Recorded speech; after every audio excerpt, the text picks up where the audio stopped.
Today we bring a lot of good news from the direction of Orikhiv. As far as the western flank is concerned, today the Ukrainian 130th Brigade has finally released a video of how they successfully assaulted and captured Lobkov. The video shows how the main strike group advances along the forest lines and prepares to enter the settlement.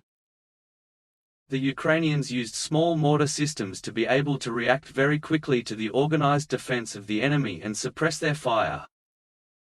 After about 5 minutes of work, the Ukrainians were ready to enter the outer edge of the settlement.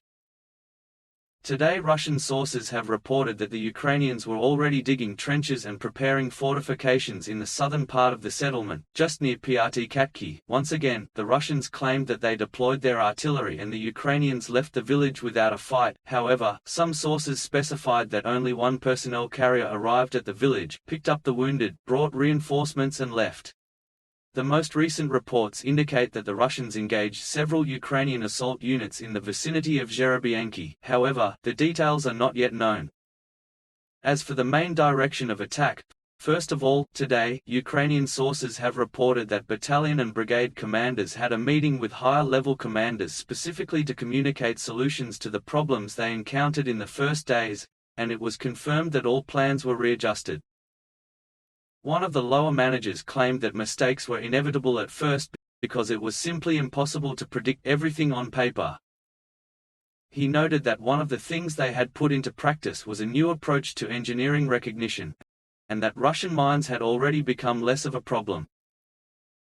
Ukrainian forces also received much criticism for not using mine rollers. However, it turned out that the initial Russian images simply did not include Ukrainian mine rollers to discredit the enemy. Recent images confirm that the Ukrainians did not attack unprepared. Today the Ukrainians have also confirmed that they successfully evacuated the Leopard tanks, and that most of them had minor damage, so the Ukrainians quickly changed the wheels and tracks, and the tanks were ready for use. And the Ukrainians managed to evacuate these tanks from the front line, because after yesterday's battle, the front line was shifted up to 3 kilometers. During the last 3 days, Russian sources were continuously reporting that, although the Ukrainians managed to take several positions, their attacks were repelled, and later all lost positions were reconquered.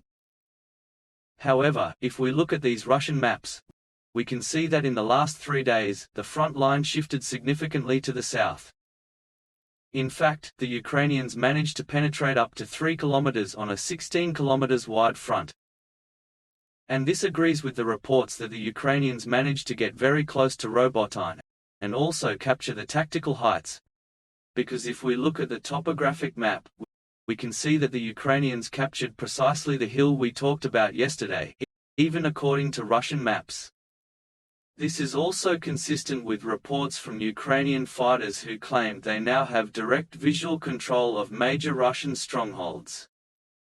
Recently, a Russian commander commented in detail on Russian tactics. The goal of the first line of defense is to exhaust the Ukrainian attackers and, if the attack is too intense, to retreat to the second line. Once the Ukrainian attackers exhaust their offensive capacity, the Russians deploy their reserves, counterattack the exhausted Ukrainians and regain all positions. It seems that, so far, the second part of the plan has not fully worked. Una de las razones por las que no funciona es que, tras el ataque, los ucranianos utilizan sistemas de minas antiblindaje a distancia o RAM para minar a distancia las carreteras que utilizan las reservas rusas. El RAM es un proyectil de artillería especializado que es para minas antiblindaje hasta 17 km de distancia de la unidad que dispara. Hoy fuentes rusas informaron de que los ucranianos consiguieron minar todas las carreteras principales bajo control ruso entre Robotyne y Verbov, que es exactamente por donde los ucranianos intentan avanzar.